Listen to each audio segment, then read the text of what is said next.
Čau! Jsou tu nové zprávičky. A my se na to rovnou můžeme vrhnout. 8. března se slavil Mezinárodní den žen. A tak doufám, že jste popřál všem maminkám, babičkám a všem ženám, na kterých vám záleží. 9. března se také vzpomíná na vyhlazení židovských vězňů v terezínském táboře v Osvětimi.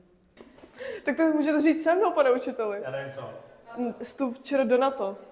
1999. Chcete mikrofon k tomu? Ne.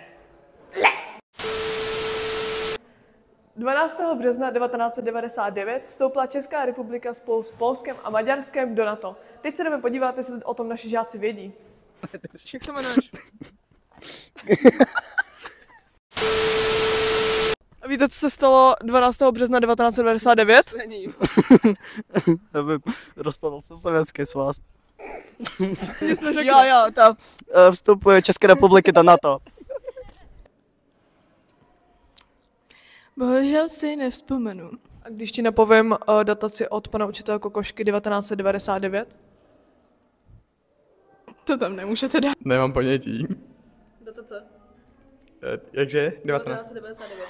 1990. Připojení do EU?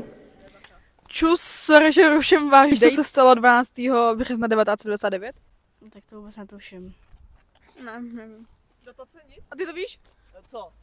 Co se stalo 12. března 1999? 1999? Asi ne, hele. Máme to na kameře, že to nevíš. 28. března 1592 se narodil Jan Amos Komenský a v tento den se slaví Mezinárodní den učitelů, tak snad jste popřáli tím svým. Přemýšlíte, proč se vám poslední pár dní stává hůř? Možná to bude tím, že 30. března byla změna zimního času na letní, tím pádem spíme o hodinu méně. V dubnu nás taky čeká jeden z hlavních českých svátků a to jsou Velikonoce. Tak nezapomeňte všechny kluky po 12. hodině pořádně polejt studenou vodou. Holky, co se tam šuškáte? A tohle bude konec k našim zprávičkám. Uvidíme se za měsíc.